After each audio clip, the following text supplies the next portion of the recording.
নমস্কার বন্ধুরা, SB academic সেন্টারের প্রত্যেকটা ছাত্রছাত্রীকে স্বাগত। আজকে আমি উচ্চ মাধ্যমিক 2024 সালের সাইকোলজি সাজেশন নিয়ে আলোচনা করছি। তো দেখো, প্রথম অধ্যায়ে থেকে যে সমস্ত প্রশ্নগুলো প্রতি বছর উচ্চ মাধ্যমিক পরীক্ষায় দিয়েছে, তো দেখো 2015, 2020, 2023 স্পেয়ারম্যানের দ্বিউপাদান তত্ত্ব। তো দেখো, প্রত্যেকটা প্রশ্ন কিন্তু তোমাদের আমি তুলে ধরেছি।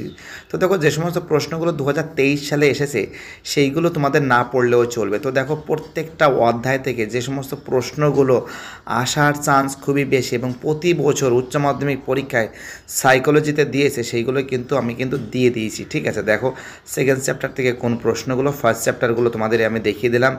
ওকে, তো দেখো তোমরা ভালো করে প্রশ্নগুলো দেখে নাও। সালগুলো দেওয়া আছে, যেগুলো 2023 দেওয়া আছে সেইগুলো অতটা ভালো করে পড়বে না, জাস্ট একবার চোখ বুলিয়ে যাবে। এবং যে সমস্ত প্রশ্নগুলো 2022, 2019 ঠিক আছে এই সমস্ত পরীক্ষায় দিয়েছে, সালে দিয়েছে, সেই সমস্ত প্রশ্নগুলো তোমরা বেশি করে ফলো করে যাবে। দেখুন, ইম্পর্টেন্ট গোষ্ঠীর বৈশিষ্ট্য, গোষ্ঠীর বিভিন্ন রূপ, সমাজ জীবনে প্রাথমিক ও মাধ্যমিক গোষ্ঠীর ভূমিকা লেখো, নেতৃত্বের বৈশিষ্ট্য কী, এই সমস্ত প্রশ্নগুলো পড়ে যাবে। থার্ড চ্যাপ্টার থেকে যে সমস্ত প্রশ্নগুলো দিয়েছে, যেমন মনোভাবের যে কোনো 3টি বৈশিষ্ট্য লেখো, মনোভাব গঠনের জনসংযোগের ভূমিকা লেখো, মনোভাবের বিভিন্ন উপাদান, মনোভাব পরিবর্তন, এইগুলো ভালো করে পড়বে। ঠিক আছে, যে সমস্ত প্রশ্নগুলো কিন্তু এসেছে।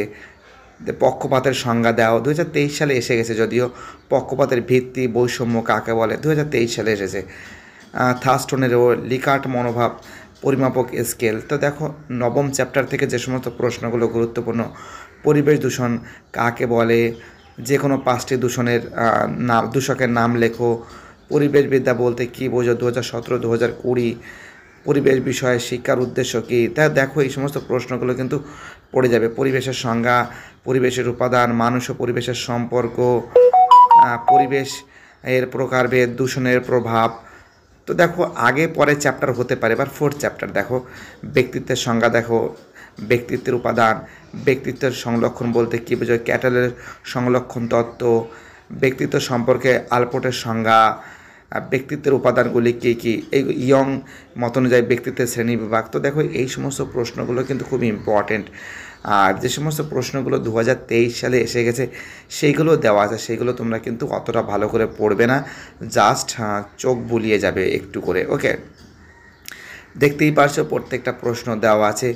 এবার দেখো, তোমরা পরের চ্যাপ্টার যে প্রশ্নগুলো আছে সেই চ্যাপ্টারের 6 চ্যাপ্টার থেকে 7 চ্যাপ্টার 6 চ্যাপ্টার থেকে যে সমস্ত প্রশ্নগুলো দিয়েছি সেইগুলো তোমরা ভালো করে দেখে নাও। ঠিক আছে, তারপরে দেখো 7 চ্যাপ্টার থেকে কোন প্রশ্নগুলো, লং কোশ্চেনগুলো দেওয়া আছে।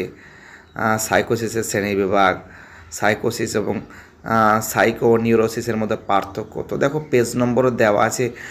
তোমাদের একটা শাহর বলে একটা বই আছে, সেই বই থেকে কিন্তু পেজ নম্বরগুলো দেওয়া আছে। তো লং কোশ্চেন দেখো।